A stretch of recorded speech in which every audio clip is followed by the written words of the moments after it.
My name is Michael Butler. I was the ODOT project engineer. I'm Joe Webb. I work for Vernon Nagel. I was the project foreman.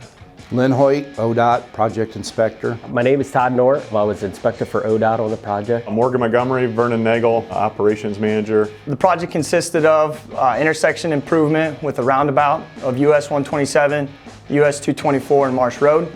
It also consisted of structural rehabilitation of a box beam bridge with a composite deck, new approach slabs. We also did new drainage in the roundabout area, traffic control, striping, curb and gutter. The project was awarded on 10/21 of 2021 with a substantial completion date of December 13th of 2022. The project did finish under budget and on time. It was my first time working with Vernon Nagel. It was a good environment the whole time. Vernon Nagel themselves, between Joe and Morgan, were great. The communication was great. You could tell the personalities when you first met them that it was going to be a good job. And as many things as we ran into after it was all said and done, it was just a good partnership.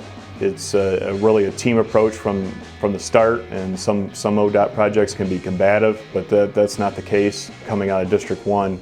And this project was no different than that. With the obstacles we had and the challenges we had, it never felt like either one was down or up.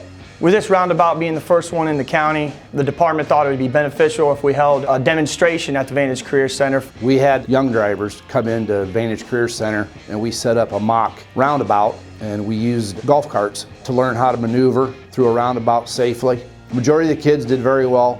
It was a good day. A lot of kids went through it. The 60-day closure is a tough from start to finish to meet the way it is, but we kept it open for local traffic. There were houses on each leg, and they were all wanted to go towards town. So everyone was driving through. There were 17 subcontractors on the project. With a short timeline, it was a challenge to get everybody in there at the same time. There was a lot of stumbling over each other, and at the same time everything had to happen in a certain order. So it was a challenge to fit everything in a short window. There were many obstacles that we had to deal with. One of the biggest ones was the utility coordination. Essentially, we were fighting the utilities the entire project. Hitting a fiber optic line that was misguided and mismarked, and taking out internet and phone for the county of Van Wert was not something we take lightly. That by far was the biggest obstacle. And it didn't take very long before the first Spectrum guy pulled up, and he ran out of his truck and looked down and seen the line and ran back to his pickup, took off down the road without saying anything to us. And I figured right away that it was bad. By the end of the day, I think we had 15 to 20 Spectrum vehicles there, all the way from Cleveland. None of the lines were marked, and what was put in, relocated, was at the incorrect depth. So Vernon Nagel, by all means, was not at fault. It was a utilities issue, but we ended up working through it.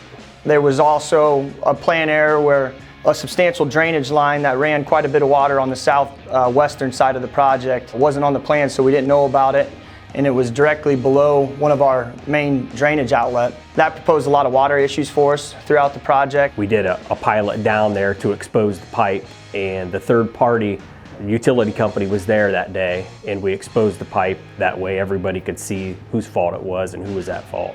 And then we come up with the idea of Vernon Nagel running a different tap, and everything worked out good from there on out. We had a third-party boring company come, and they bored through one of the neighbor's outlet tile. We had a good dry spell there, so he wasn't having any water issues.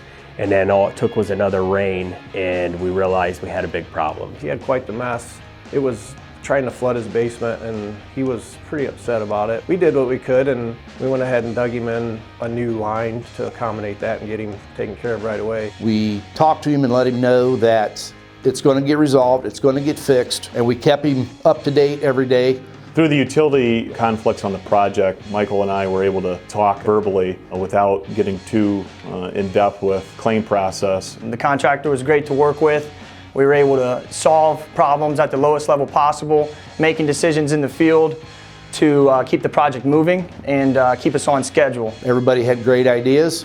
Everybody gave their 2 cents worth, and we just went on and got it all done. I will say, working with Michael Butler and his team, it was kind of like old school to me in a way where we worked together and just figured things out. It was nice to work with somebody to be able to figure things out kind of on the fly. I am a firm believer in the partnering process. I think that if both parties are willing to, you could call it partnering, but I mean, it's just, to me, it's more of a mentality, a project first mentality. You become good friends, you become a group, and just kept everything one cohesive unit.